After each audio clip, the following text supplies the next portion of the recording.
রাসূলুল্লাহর হাবিবের সাহাবী কলমা পড়া মানুষটার চার হাত পা বেঁধে এক জায়গায় করে তারা ফেলে দিয়ে আসলেন। আল্লাহ পাক বললেন, বান্দা তোরা আমার হয়ে যা, আমি তোদের হয়ে যাব।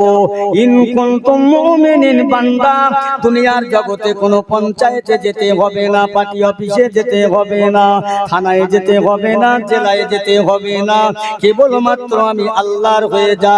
তোরা যেখানে থাকবি আমি আল্লাহ তোদের দেখবো, দেখে নেব। ও বান্দা ইদিক উদিক করবি না।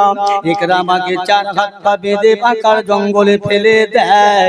জঙ্গলের বড় বড় বাঘেরা, জীব জানোয়ারেরা এসে ইকরামার চার হাত পার বাঁধন গুলো ধারালা দাঁত দিয়ে তারা কাটতে লাগলো। ইকরামা বলছে, জঙ্গলের বাঘেরা তোমরা আমাকে খেয়ে নাও, তোমরা আমাকে হজম করে দাও, তোমাদের ক্ষুধা নিবারণ করো, তাহলে এরা বড় শান্তি পাবে, আমার আপনজনেরা বড় শান্তি পাবে। ওই জঙ্গলের বাঘগুলো বলছে, কেরামা ওই কেরামা তুমি যে নবীর কথা মানেছো, নবীর কলমা পড়েছো, যে আল্লাহ পাকের কলমা পড়েছো, আল্লাহ পাক আমাদের বলে দিয়েছেন আমার জঙ্গলের বাঘেরা, ও জঙ্গলের জানোয়ারেরা আমার ইকরামার বন্ধুর হাতে হাত দিয়ে কলমা পড়েছে, ওরা খাবি না, খাবি না, ওকে খবরদার আঘাত করবে না। ধারালা দাঁত দিয়ে ইকরামার হাতে পার বাঁধন গুলো কেটে ইকরামার বাড়ি পৌঁছে দিয়ে আল্লাহ পাকের জঙ্গলের ওই জীব জানোয়ারেরা ইকরামার চার হাত পার বাঁধন গুলো ধারালা দাঁত দিয়ে কেটে কেটে কেটে কেটে কেটে কেটে ইকরামার বাড়ি তারা পৌঁছে দিলেন। একবার কি জোরে বলা যাবে না সুবহানাল্লাহ। সকালবেলা উঠে দেখছে ইকরামা ঘুরছেন, আপনজনেরা দেখতে পেলে সেই ইকরামা, কি ব্যাপার? আবার ডাকলেন, ডেকে বলছে, ইকরামা সত্যি করে বলো তুমি কেমন করে বাঁচলে, কিভাবে ফিরে আসলে? ইকরামার একটাই কথা, আমার আল্লাহ বাঁচিয়েছে। একবার চিল্লে বলা যাবে না সুবহানাল্লাহ। ইকরামা আমার রাসূলুল্লাহর হাতে হাত দিয়ে আল্লাহর কলমা পড়ার জন্য আজকে তার এত কষ্ট দিয়ে রইল। ইকরামা বললেন, আমি যে আল্লাহকে আল্লাহ বলে মানলাম, সেই আল্লাহ আমাকে বাঁচিয়েছেন। আবার তাদের অন্তরে বড় রাগ হয়ে যায়, দেখি তোমার আল্লাহ কেমন করে বাঁচায়। এবার ইকরামাকে তারা ধরে কি করলেন জানেন?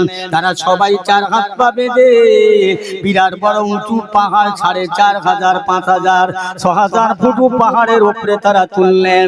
তুলে বলছেন, এই পাহাড় থেকে আমরা দোলা দিয়ে দোলা দিয়ে দোলা দিয়ে দোলা দিয়ে ফেলে দেব, ইকরামাকে পড়ে যাবেন। পাহাড় থেকে ৫,০০০ ফুট নিচে গড়িয়ে পড়ে ঝাড় হাড্ডি গোস্ত মাংস সব নিঃশব্দ নিশ্চিহ্ন হয়ে যাবে। ইমানের কলমার কেউ পড়বে না, এই না তাদের মনের আশা, এই না তাদের মনের উদ্যোগ, তাদের তামান্না।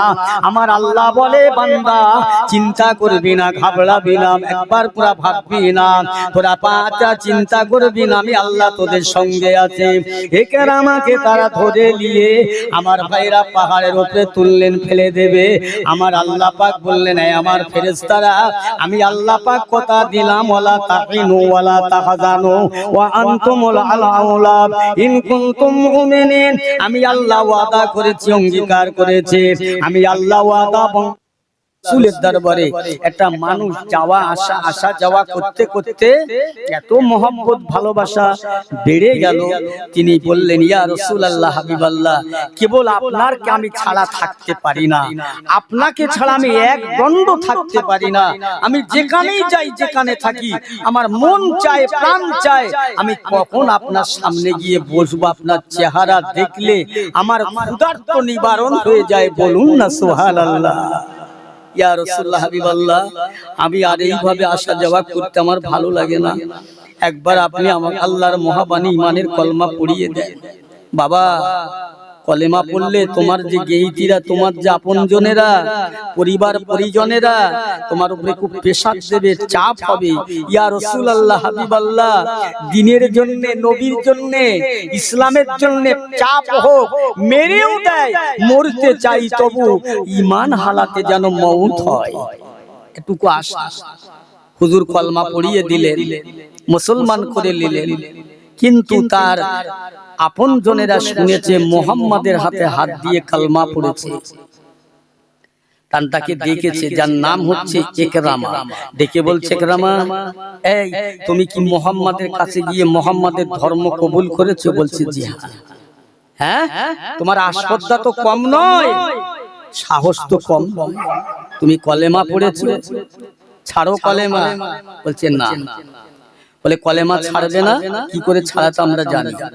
তুমি কলেমা পড়ো, তোমার বিরুদ্ধে অন্যরকম ব্যবস্থা হবে। দেখি তোমার মুহাম্মদ আর তোমার মুহাম্মাদের প্রভু আল্লাহ তোমাকে কি করে বাঁচায়।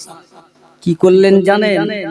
অপরাধটা কি? কলেমা পড়েছে বলে 4 হাত পা বেঁধে যার সমস্ত দেইজি বর্গেরা ভাইরা সবাই বেঁধে 4 হাত পা বেঁধে আকার জঙ্গলে ফেলে দিয়ে আসলেন। কেন?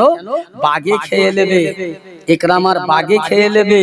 আর আমরা সব বলবো যে নবী মিথ্যা, ইসলাম মিথ্যা। আল্লাহ কি তাই করবে? আল্লাহ বলছে, নবী আমার পক্ষ থেকে, ধর্ম আমার পক্ষ থেকে, আমি আল্লাহ আমার নবীকে দুনিয়ায় নবী করে পাঠিয়েছি। তার সঙ্গী যারা হবে আমি আল্লাহ তাদেরকে তরিয়ে নেব। বলুন না সুবহানাল্লাহ। তরিয়ে নেব, কোনো চিন্তা নেই। একরামাকে বেঁধে 4 হাত পা এক জায়গায় করে বেঁধে জঙ্গলে দিয়ে আসলেন। যে জঙ্গলে বাঘ, ভাল্লুক, মানুষ খেকো জীব জানোয়ার আছে, ওই জঙ্গলে দিয়ে আসলেন। আল্লাহ রাসূল, আল্লাহর হাবিবের সাহাবী, কলমা পড়া মানুষটার 4 হাত পা বেঁধে এক জায়গায় করে তারা ফেলে দিয়ে আসলেন। আল্লাহ পাক বললেন, বান্দা তোরা আমার হয়ে যা, আমি তোদের হয়ে যাব।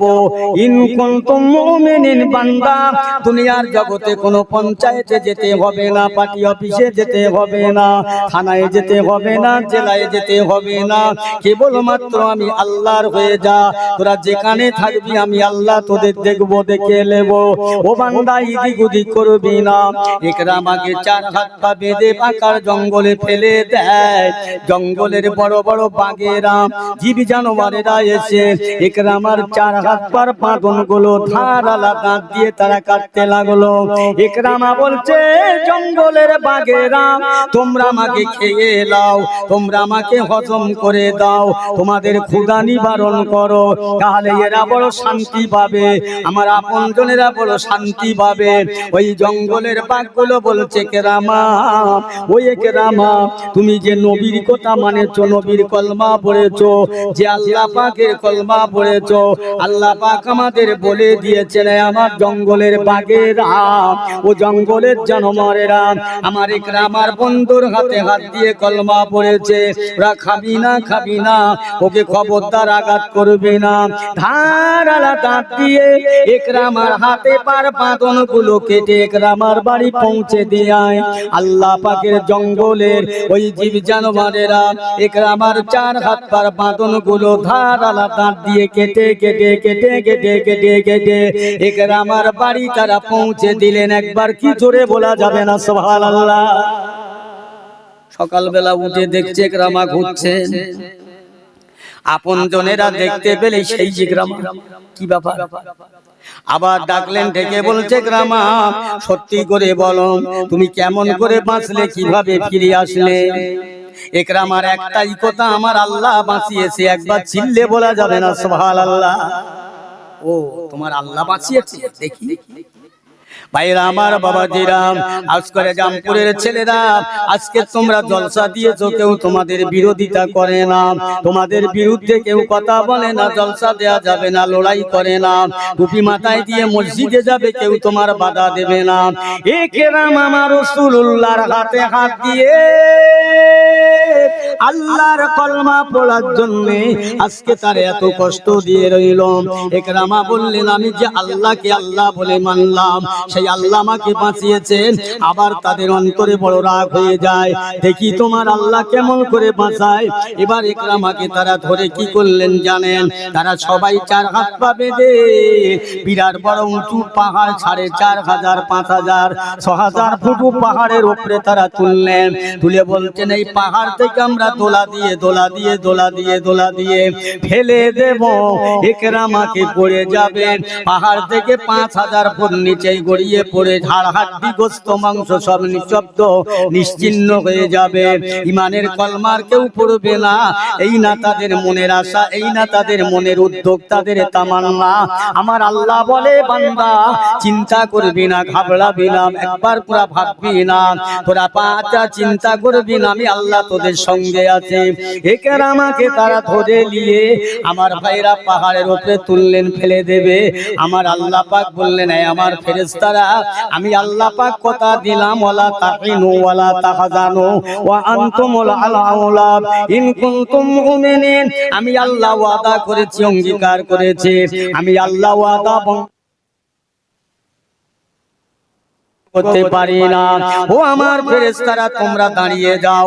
পাহাড় থেকে একেবারে শেষ পর্যন্ত লাইনে পাশাপাশি পাশাপাশি দাঁড়িয়ে যাও। আমার একরামাকে ওরা যখন তোলা দিয়ে ধাক্কা মেরে ফেলে দেবে, তোমরা সবাই ফেরেশতা হাতে করে ধরে নিয়ে আমার একরামাকে এর হাত থেকে ওর হাতে, এর হাত থেকে ওর হাতে, যেন আমার একরামার একটা পশমের আঘাত না হয়। এই না বললেন, আল্লাহর ফেরেশতারা দাঁড়িয়ে গেলেন। ওরা যখন জোর করে ছুঁড়ে ফেলে দিলেন, ফেরেশতারা ইকরামাকে ধরে ফেললেন, ধরে তার বাড়ি পৌঁছে দিলেন। তারপর দিন সকালবেলা তার আপনজনেরা দেখছি ইকরামা বাড়ি ঢুকছেন। এই কি ব্যাপার, ইকরামাকে তো ফেলে দিলাম, ও ঘুরছে বাড়ি জ্যান্ত অবস্থায়, ব্যাপারটা কি? আবার ডাকলাম, ডেকে বলছেন, ইকরামা সত্যি কথা বলো, তুমি কি করে বাঁচলেন? বলে, আমার আল্লাহ বাঁচিয়েছে, আমার আল্লাহ আমাকে হেফাজত করে। দেখি তোমার আল্লাহ কি করে বাঁচায়, দেখি। একরামার গেতা কি করলেন, বড় বস্তা কোন বস্তা খুঁজে নিলেন, বস্তা মজুদ করলেন। একটা জীবন্ত মানুষকে বস্তার ভিতর দিয়ে মুখটা যদি বন্ধ করে দেওয়া হয় কি অবস্থা হয়? আল্লাহ বলে, বান্দা চিন্তা করবি না, আমি আল্লাহ তোর সঙ্গে রয়েছি, অবস্থা ভালো হয়ে যাবে, খবরদার এদিক ওদিক করবি না। একরামাকে বস্তার মধ্যে দিয়ে মুখটা বন্ধ করে তারা দরিয়ার পানি দিয়ে নৌকা নিয়ে চলে যাচ্ছে। একদিন, দুদিন, 3 দিন, 4 দিন, 5 দিন, 6 দিন, 7 দিন, 1 সপ্তাহ হয়ে গেল। তারা চিন্তা করলো দরিয়ার পানির নিচে আমরা ফেলে দেব, ইকরামার আর ক্ষমতা নাই দরিয়ার পানির থেকে বাঁচবার, আর ইকরামা দরিয়ার পানিতে ফেলে দেব। দরিয়ার মধ্যে যত হাঙর কুমির আছে আমার ইকরামাকে খেয়ে ফেলবে। আমরা মুহাম্মাদের ধর্মটা মিথ্যা বলে প্রচার করব, না না ইসলাম মিথ্যা, এই এদের মনের তামান্না, মনের আশা। আমার আল্লাহ বলে, বান্দা যতবারই তোরা মনে আশা কর, তামান্না কর, আমি আল্লাহ পাক আমার বান্দা আমার হয়ে গেছে, আমি বান্দার হয়ে গেলাম। ইকরামাকে তারা বস্তাটা ধরে মুখটা বাঁধা অবস্থায় দরিয়ার পানিতে নিক্ষেপ করে দিলেন। যেই না দিলেন, আল্লাহ পাক হুঁশিয়ার করে দিলেন, এ দরিয়ার পানির জীব জানোয়ারেরা, ও হাঙির কুমিরেরা, খবরদার খবরদার, তোরা আমার ইকরামাকে একটা পশমের ক্ষতি করবি না। আমি আল্লাহ তোদের হুকুম দিচ্ছি, শুনেলে। আমার ইকরামা আমার নবীর হাতে, আমার হাবিবের হাতে হাত দিয়ে কলমা পড়েছে। আমার হাবিবের সুবাদে, হাবিবের খাতিরে আমার ইকরামাকে বস্তার ভিতর থেকে বার করে হাতবার বাঁধনগুলো কেটে দিয়ে এই মুহূর্তে তাড়াতাড়ি জলদি করে আমার ইকরামাকে ঘরে ফিরিয়ে দে। এখনো যারা গিয়েছিল ফেলার জন্য তারাও বাড়ি ফিরল না। ইকরামা তারপর দিন সকালবেলা দেখছে বাড়ি বসে বসে একা যেন আল্লাহ আল্লাহ করতে রইল। আবার আপনজনেরা, পরিজনেরা সবাই ইকরামাকে ডাকলেন, ডেকে বলে, ইকরামা যারা তোমাকে দরিয়ার পানিতে ফেলে দিতে নিয়ে গিয়েছিল তারা এখনো তো ফিরল না, তুমি ফিরলে কেমন করে বলো না? ইকরামা বলছেন, ইনশাআল্লাহ আমার আল্লাহ আমাকে ফিরিয়ে দিলেন। ইকরামাকে ডাকলেন, ডেকে বলেন, ইকরামা একবার তোমার ইতিহাসটা বলো না। তোমাকে যখন আমরা প্রথমে আকার জঙ্গলে ফেলে দিলাম, তোমাকে জঙ্গলের বাঘ খেলো না, তারপরে তোমাকে পাহাড় থেকে ফেলে দিলাম, তোমাকে মৌত হলো না।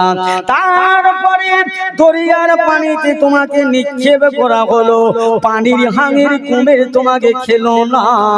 ওই সময় ইকরামা বলছেন, ও আমার সহচারীরা, আপনজনেরা, তোমরা আমাকে লিয়াকার জঙ্গলে ফেলে দিলেন।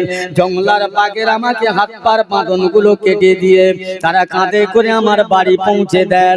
আবার যখন তোমরা পাহাড় থেকে ফেলে দিলেন, আমি জানি না কবে কিভাবে বাড়ি আসলাম, আল্লাহ জানে। আবার যখন তোমরা দরিয়ার পানিতে নিক্ষেপ করলেন, দরিয়ার যত হাঙর কুমির আছে সবাই আমাকে কাঁধে করে পিঠে করে বহন করে রাতারাতি বাড়িতে পৌঁছে দিলেন। তোরে বলুন, তারা বলছে ইকরামার কাছে আমরা হেরে গেলাম। এখনো যারা ফেলে দিতে গিয়েছিল পানিতে তারাও ফিরেনি, ইকরামা ফিরে এসেছে। আমরা ইকরামার কাছে হেরে গেছি, জোরে বলেন না সুবহানাল্লাহ। হেরে গেছি, যা। ওরা হাতে হাত দিয়ে রাসূলুল্লাহর কাছে গিয়ে চল সব কলমা পড়ি। এত সহজে ঈমান এই পর্যন্ত আসেনি ইসলাম, এত সহজে না। মুসলমান ইমানদার আল্লাহর বান্দারা তো চিনেছে, জগতের মানুষেরাও চিনেছে, কিন্তু চিনেছে সর্বপ্রথম আল্লাহর নবীকে জঙ্গলের বাঘেরা, জঙ্গলের হিংস্র জন্তুরা। 1 তারিখে আল্লাহর নবী দিন দুনিয়ার বাদশা হেঁটে হেঁটে যান। আবু জেহেল ঘোড়া নিয়ে যাচ্ছে, এই মোহাম্মদ কোথায় যাচ্ছে? এই ওদিকে জঙ্গল, জঙ্গলা যেও না, বাঘে খেয়ে ফেলবে, ওঠো, আমি তোমাকে ঘোড়ার পিঠে করে নিয়ে তোমার মায়ের কাছে পৌঁছে দিই। আবু জেহেলের কি অন্তরে সেদিন দয়া হলো, একটু নিয়ে ঘোড়ার পিঠে বসালেন। আল্লাহর রাস্তে বলছি ভাই আমার দোস্তেরা, ওই ঘোড়াটার পিঠে আমার নবী যখন সওয়ার হয়ে গেলেন, আবু জেহেল আগে, নবী আমার পিছনে। ওই সময় বলছে ঘোড়াটা আল্লাহ পাক যাকে না বানাইলে আমি ঘোড়া বানাইতেন না, যাকে না সৃষ্টি করলে দুনিয়ার কুল কায়নাত সৃষ্টি করতেন না। আল্লাহ পাক আমি ঘোড়া, আমার ভাষা তো আবু জেহেল বুঝবে না, একবার তুমি আমাকে মানুষের মতো জবানে কথা বলতে দাও, যাতে আবু জেহেল বুঝতে পারে, বোঝাতে পারি, স্পষ্ট করে বলতে পারি। আল্লাহ পাক একবার যেন আমার নবীকে সম্মানের কথা বলতে পারি। আল্লাহ বলছেন ঘোড়া তুই আমার নবীর পক্ষে হয়ে কথা বলবি, যা যা। ওই ঘোড়া মাথা উঁচু করে বলছে বাদশা জাহাপানা, আপনি যে লোকটার পিছনে বসিয়েছেন আপনি নেমে যান, না হয় তো এই মানুষটার সামনে বসান, আমি ঘোড়া এত বড় বেয়াদবি করতে পারবো না, আপনি আগে বলবেন, যাকে না বানাইলে দুনিয়া হতো না, খোদার বন্ধু পিছনে এই বিয়াদবি আমি ঘোড়া বরদাস্ত করব না, আমাকে মারতে মারতে এই জায়গায় মেরে ফেলে দেবে, মরে যাব, তবু আমি বিশ্ব নবীর অপমান করতে পারবো না। আবু জেহেলের মাথা খারাপ, ঘোড়াটা রেখে দিয়ে আল্লাহর নবীকে সামনের দিকে দিলেন, আবু জেহেল পেছনে বসলেন। এক দৌড়ে ঘোড়া গিয়ে আল্লাহর নবীর আম্মা জান জগৎ জননী মা আমিনার ঘরে পৌঁছে গেলেন। একবার জোরে বলা যাবে না সুবহানাল্লাহ? চিনলেন ঘোড়া। আবু জেহেল বলছে আমেনা তুই মুহাম্মাদের খবর টবর রাখো না, ও তো জঙ্গলের দিকে যাচ্ছিল, বাঘে খেয়ে এলি তো। আমেনা শুনে হাসছে। আবু জেহেল বলছে আমেনা আমার কথা শুনে তুমি তিরস্কার করছো, হাসছো, টিটকার করছো? না না বাদশা জাহাপানা, আমি আপনার কথা শুনে হাসি না, বঞ্চনা তিরস্কার করি না। ও বাদশা জাহাপানা, ও বাদশা নামদার, যেদিন থেকে আমি আমিনার পেটে আল্লাহ পাক আমার মোহাম্মদকে আল্লাহ পাক আমানত করলেন, আমি সেই দিনে প্রতিটা রাত্রিরে নিঝুম নিশি রাত্রিরে মদিনার মানুষেরা সব ঘুমিয়ে যায়, নিস্তব্ধ নীরব হয়ে যায়, কিন্তু আমি আমিনা জানি আমার এই বাংলা কুড়ে ঘরের চারপাশে বড় বড় বড় বড় বড় বড় বাঘ, কুদরতি বাঘ, জঙ্গলার বাঘ নয়, তারা এসে তাদের ভাষায় বলতে থাকে আমিনা আজ তুমি বড় ভাগ্যবান, তোমার কপালটা চওড়া, ও আমেন আজকে তোমার পেটে আল্লাহর দোস্ত রহমাতুল লিল আলামিন, তুমি তার মা হয়েছো, তুমি বড় ভাগ্যবান, তোমার কপাল চওড়া মেনা।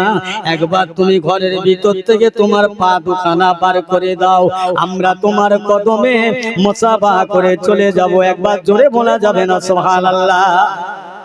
আবু জেহেল তোমার কথায় আমি হাসি, এই জন্য মোহাম্মদকে বাগে খাবে। আমার নবী কেমন ছিলেন একবার শুনেলেন? কষ্ট হচ্ছে নাকি আপনাদের? আল্লাহ রাসূল একদিন রাস্তা দিয়ে যাচ্ছেন, একটা লোক কাঁদতে কাঁদতে যাচ্ছে, দেখে বলছে বাবা কাঁদছেন কেন? নবী ছিলেন দয়ার নবী, মায়ার নবী, রহমতের নবী। যে মানুষ কাঁদুক না কেন, সে কি খ্রিস্টান কি মুসলমান, নবী সবার জন্য, নবী সব জাতিকে ভালোবেসেছে। লোকটাকে জিজ্ঞাসা করছেন কাঁদছেন কেন? বলছে হুজুর, আবু জেহেলের কাছে কিছু টাকা জিম্মা রেখেছিলাম, টাকাগুলো দেয় না, আমি মেয়ে বিয়ে দিব, টাকা চাইতে গেছি, আমাকে মারতে উদ্যত হয়েছে। আমার নবী বলছে চলো, টাকা ইনশাআল্লাহ আদায় হবে, চলো। আল্লাহ রাসূলকে সঙ্গে করে নিয়ে, সাথে করে নিয়ে, ওই লোকটাকে সাথে করে নিয়ে বাদশা আবু জেহেলের দরবারে হাজির হয়ে যান। চাচা জানের কাছে গিয়ে আল্লাহ নবী বলছে চাচা জান, আপনার কাছে অনুরোধ, এই লোকটার টাকা রেখেছিল আপনার আমানত, মসজিদ, আপনি টাকাগুলো ফেরত দেন। আবু জেহেল আমার নবীর উপরে চোখ বার করছে, গরম দেখাচ্ছে। আল্লাহ কি তা সহ্য করে? এই না যখন আল্লাহ নবীকে আবু জেহেল বলছে মুহাম্মদ তুমি 40 জনের নেতা হয়ে মাতব্বরি করতেছো, বলছে চাচা জান আমি 40 জনের নেতা হয়ে আমি নেতৃত্ব দিতে আসেন নাই, আমি মাতব্বরি করতে আসেন নাই, যেটা সঠিক সেটাই বলছি, একবার বলুন টাকাটা ফেরত দেন। নয়মদ্দি টাকা রেখেছে সলিমদ্দির কাছে, কিছুদিন পরে গিয়ে বলছে ভাই টাকাটা দেন, আমার টাকাটা খরচ করব, দরকার পড়ে গেছে। এই তুই টাকা রেখে কে জানে রে? টাকা রেখে কে জানে? বলে কেন টাকা রাখিনি?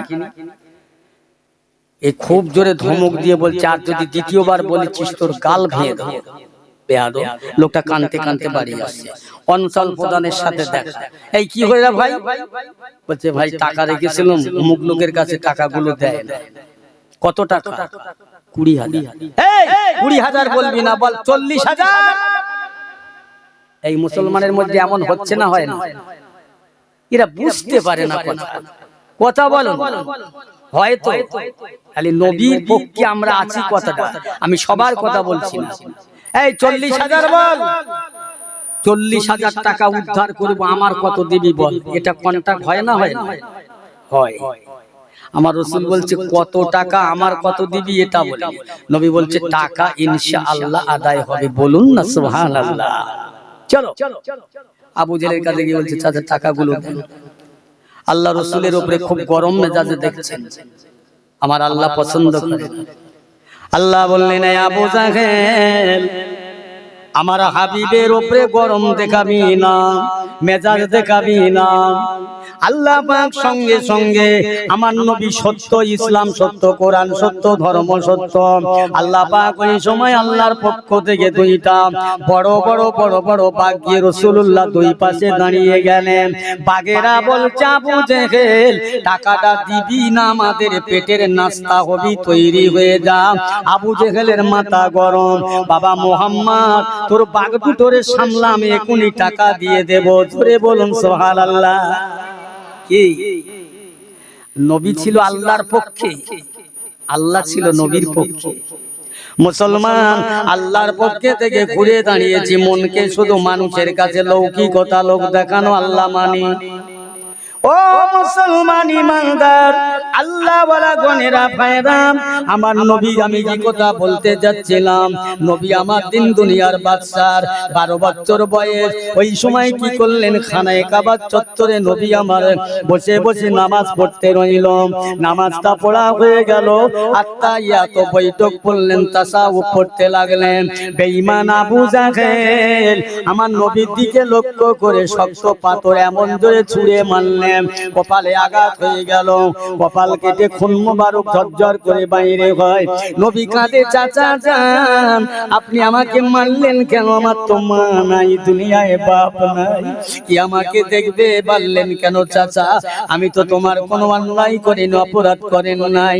দয়ার নবী আমার কপালটা চেপে ধরে কান্নাকাটি করছেন, আর আবু জেহেল নিজে আনন্দে হাসতে রইল। এমন সময় জগতের কোনো মানুষ তো সেখানে নাই, দেখার কেউ নাই, কি হবে? জঙ্গলের একটা হরিণ বাবা ঘুরতে ঘুরতে এমন করে কিনা খাবার জন্য ঘুরতে লাগলো। ঘুরতে ঘুরতে দেখতে পেল আমার দয়াল নবীর কপাল ফেটে রক্ত মোবারক বার হয়, খুন মোবারক বার হয়।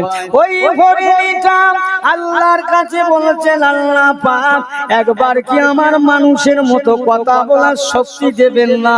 আল্লাহ আপনি তো জিন্দাকে মুর্দা বানাতে পারেন, মুর্দাকে জিন্দা বানাতে পারেন, আপনি ফকিরকে বাদশা করতে পারেন, বাদশাকে ফকির বানাতে পারেন। আল্লাহ পাক আমি হরিণী আমাকে বানাইতেন না, আপনার বন্ধুকে না বানাইলে আল্লাহ পাক আপনার বন্ধুকে আক্রমণ করবে, আঘাত করবে। বেঈমান আবু জেহেল এখানে কেউ নাই, মুহাম্মাদের কপাল ফেটে গিয়েছে। আল্লাহ পাক একবার আমি গ্রামের মানুষের কাছে জানিয়ে দেব। হরিণটার কাছে বললেন, আল্লাহ পাক বলে, এই হরিণী তুই আমার বন্ধুর পক্ষে কথা বলবি, যা। আমি আল্লাহ তোর হুকুমটা, তোর দাবিটা মেনে নিলাম, তোর তামান্নাটা কবুল করলাম। ওই হরিণীটা জায়গায় গ্রামে গিয়ে বলতে রইল, মক্কার মানুষেরা, ও মক্কার জওয়ানেরা, যুবকেরা, তোমরা নাকে সর্ষের তেল দিয়ে ঘুমাবে। যে নবীকে না বানাইলে দুনিয়ার জমিন আসমান বানাইতো না, সেই নবী রহমাতাল লিল আলামিনের কপাল ফাটিয়ে দিয়েছে আবু জেহেল।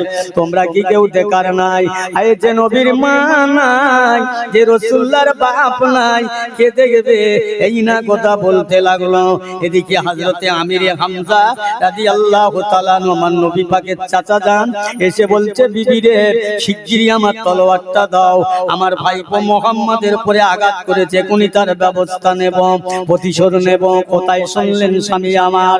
ও বিবি রে, আমি রাস্তা দিয়ে আসছি, হরিণীটা বার ভাষায় বলতে বলতে যাচ্ছে, মুহাম্মাদকে ফেরে খুন মোবারক ধরিয়ে দিয়েছে। বিবি আর দেরি করো না। ওই সময় বলছে, স্বামী গো, ওই হরিণের মুখী তো আমি শুনলাম, দেরি করো না, যাও যাও।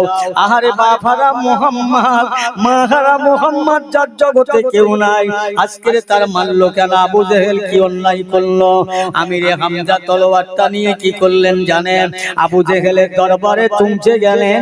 আবু জেহেলের দরবারে পৌঁছে বলছে, বাদশা জাহাপানা, একবার বল বল, আমার ভাইপো মুহাম্মদকে মারলি কেন? বল, কি অন্যায় করেছে? তোর গাল দিয়েছে না, তোর ছোড়া কথা বলেছে না, তোর ক্ষতি করেছে না, তবে তুই মারলি কেন? বল।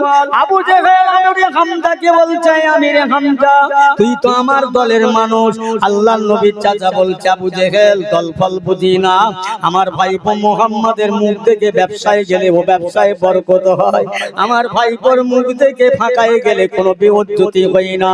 সেই ভাইপোকে মারলি কেন? যার মা নাই, বাপ নাই, দুনিয়ায় যার আহা বলবার কেউ নাই, মারলি কেন? বল।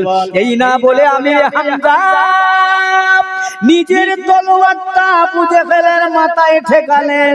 আবু জেহেল বলে, আমিরে হামজা, তোর এত স্পর্ধা, এত সাহস, আমার মাথায় মারলি তলোয়ারের বাড়ি। আমিরে হামজা বলে, আবু জেহেল, আমার তলোয়ারটা তোর ভাগ্য ভালো, উল্টো পিঠটা পড়েছে, সিধে পিঠটা পড়েনি। একবার জোরে বলা যাবে না সুবহানাল্লাহ? এই আমার সে ভাইপো মুহাম্মদ কোথায়, কোন দিকে আছে? এই দিকে যা, এইভাবে যা, এই খানায় কাবার চত্বরে বসে আছে, যা। আল্লাহ রাসূল দয়ার নবী আমার পৌঁছে, দয়ার নবীর দরবারে পৌঁছে যান। আল্লাহর নবী চাচা আমিরে হামজাকে দেখে আরো কান্তের, চাচা যান, এই দেখেন আমার মেরে কপাল ফাটিয়ে দিয়েছে। বাবা, তুই আবু জেহেলকে কি গাল দিয়েছিস? জি না চাচা, ছোড়া কথা বলেছি না চাচা, তবে মারলো কেন? চাচা যান, আমি মুহাম্মদ নামাজ পড়ে আমি বৈঠকে বসে আছি, দূর থেকে পাথর আক্রমণ করলো। একটা মানুষ নামাজ পড়ছে, কি অপরাধ করলো? পাথর মারলেন। আল্লাহ নবীর চাচা আমিরে হামজা আমার দয়ার নবীকে ধরে পাঁজা করে ঘুরে নিয়ে আসতেন। আমিরে হামজার বিবির কাছে দিলে নিলেন, চাচি আম্মার কাছে গিয়ে, চাচি মা, আবু জেহেলের কোনো চোরা কথা বলেনি, গাল দেয় নাই, তবু আমাকে মেরেছে। আমিরে হামজা বলে, প্রতিশোধ নেব। চাচা যান, আপনি প্রতিশোধ নিতে যাবেন না, দাঙ্গা লড়াই করতে যাবেন না, রক্তাক্ত করবেন না। আমি রাসূলুল্লাহ আজ নামাজ পড়তে গিয়ে যা আমাকে মেরেছে, আমি আল্লাহর নবী বলে বলে যাচ্ছি, আজ আমি নামাজি অবস্থায় মার খেলাম, আমার আখিরি জামানার কিয়ামতের দিন পর্যন্ত যত উম্মতে মুহাম্মাদি হবে তারা নামাজটা কোনোদিন ছাড়বে না। জোরে বলুন সুবহানাল্লাহ। কি নামাজটা ছাড়বে না? আমি নামাজ পড়তে গিয়ে মার খেলাম, অপরাধটা কোথায়? ও মুসলমান ইমানদারেরা, কথার প্রসঙ্গে কথা অনেক আমি বলতে পারবো না, তবে একটাই কথা বলে যাই, দুনিয়ার অন্য কাউরে ভালোবাসলে কি আপনার নাজাত মিলবে না, দুনিয়ার জগতের মানুষের ভালোবাসলে নাজাত মিলবে না। আমি যে কথা বলতে বলতে রেখে আসলাম, আল্লাহ নবী দিন দুনিয়ার বাদশা বললেন, বাবা আবু বকর, ওমর, উসমান, আলী তোমরা জান্নাতি জান্নাতি, আল্লাহ পাক তোমাদের জন্য জান্নাত দান করেছে। হযরত ওমর বলি, ইয়া রাসূলুল্লাহ, ইয়া হাবিবাল্লাহ, আমি ওমর যদি আল্লাহ পাক আমাকে জান্নাত নসিব করে দেয় তাহলে নামাজ আর পড়ব না। নামাজ পড়লেও আল্লাহ জান্নাতে দেবে, না পড়লেও দেবে। ওমর বললেন, নবী বললেন, বাবা নামাজ না পড়ে তুমি থাকতে পারো না? ওমর বললেন, হুজুর নামাজ পড়লেও খোদা বেহেশতে দেবে, না পড়লেও দেবে। নবী আবার বললেন, ওমর তুমি নামাজ না পড়ে থাকতে পারবে না। তারপরের দিনে মসজিদের মুয়াজ্জিন আযান দিয়েছেন, সাহাবারা মসজিদে ভর্তি হয়ে গেল। হযরত ওমর এখনো আসেন নাই। আল্লাহ নবী বললে, বাবারা মসজিদের দরওয়াজা বন্ধ করে দাও। বন্ধ করে দেয়া হলো। হযরত ওমর ফারুক রাদিয়াল্লাহু তাআলা আনহু মসজিদের দরজায় এসে ঠেলাঠেলি করতে লাগলেন, ও বাবা ওমর কি হয়েছে বাবা? ইয়া রাসূলুল্লাহ, হাবিবাল্লাহ দরজাটা খুলে দেন, আমি ওমর আর সহ্য করতে পারি না। এই বাবা তুমি বললে নামাজ পড়বো না। ইয়া রাসূলুল্লাহ, হাবিবাল্লাহ মসজিদের মুয়াজ্জিন আযান দেওয়ার সঙ্গে সঙ্গে আযানটা কোনো শেষ হয় নাই, আমি ওমর যে বিছানায় শুয়ে রইলাম, ওই শয়নের বিছানা আমার সঙ্গে কথা বলে, ওমর চলে যাও, মসজিদে চলে যাও, বিছানা পাজা করে থাকবে না। ইয়া রাসূলুল্লাহ, হাবিবাল্লাহ শুধু তাই নয়, আমার শরীরে এমন একটা জ্বলনকাম শুরু হয়ে গেল, আমি নামাজ না পড়া পর্যন্ত যেন আমার স্বস্তি মেলে না। আমার রাসূল বললে, বাবা ওমর দুনিয়ায় যারা জান্নাতি হবে, বেহেশতি হবে, তারা নামাজ কোনোদিন কাজা করবে না। জোরে বলুন সুবহানাল্লাহ।